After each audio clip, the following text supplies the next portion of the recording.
तैयारी स्टार्ट। अपीलार्थी पति का विवाह प्रत्युत्तरदाता पत्नी के साथ हिंदू रीति रिवाज के अनुसार दिनांक 7/2/2002 को संपन्न होने के लिए तय हुआ था। स्टॉप। अपीलार्थी का दावा था कि विवाह की रात ही प्रत्युत्तरदाता यह आरोप लगाते हुए विवाह हाल छोड़कर पुडुकोट्टई चली गई कि विवाह के लिए उस पर दबाव डाला गया और कि विवाह उसकी मर्जी के बिना संपन्न हुआ है। स्टॉप। अगले ही दिन अपीलार्थी के रिश्तेदारों ने संबंध बनाए रखने के लिए प्रत्युत्तरदाता से प्रयास किया, किंतु वह विफल रहा और इस प्रकार दोनों के बीच कभी भी वैवाहिक संबंध स्थापित नहीं हो सका। स्टॉप।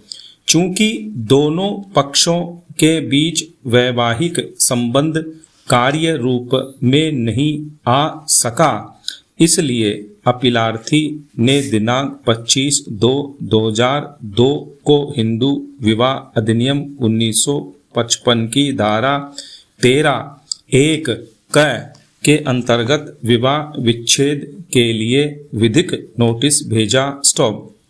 आश्चर्यजनक रहा कि उसके तत्काल बाद ही प्रत्युत्तरदाता ने वैवाहिक संबंधों की पुनर्स्थापना के लिए एक याचिका प्रस्तुत की, जिसमें उसने अपीलार्थी पर आरोप लगाया कि विवाह संपन्न होने के बाद ही अपीलार्थी की ओर से दहेज की मांग की गई और उसकी पूर्ति नहीं होने पर अपीलार्थी का भाई ही उसे अपीलार्थी को विवाह मंडप से लेकर चला गया, जिस कारण विवाह पूर्ण नहीं हो सका और यह अपीलार्थी ही है जिसने उसके साथ वैवाहिक संबंध बनाए रखने से इनकार किया। स्टॉप।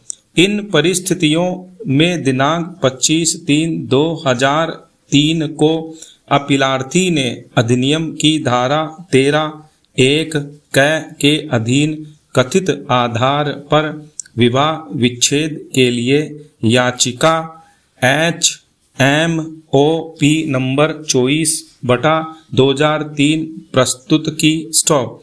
विचारण न्यायालय ने विवाह के अपूरणीय भंग के आधार पर अपीलार्थी का वाद दिनांक 17/3/2008 को आज्ञप्तित कर दिया और विवाह विच्छेद की आज्ञप्ति पारित कर दी। स्टॉप।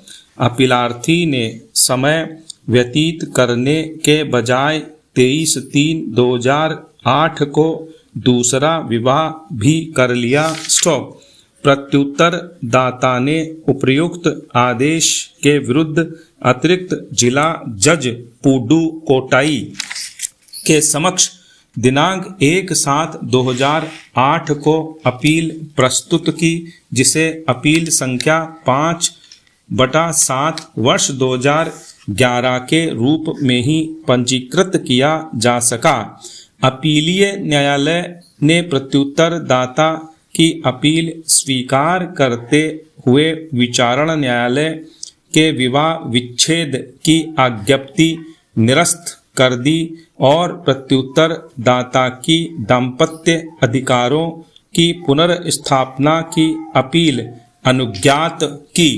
अपीलार्थी की अपील पर उच्च न्यायालय ने निर्णय दिनांक 14/9/2018 के द्वारा विचारण न्यायालय के निर्णय को पुनर्स्थापित कर दिया, जिसके विरुद्ध प्रत्युत्तरदाता ने पुनर्विलोकन याचिका प्रस्तुत की।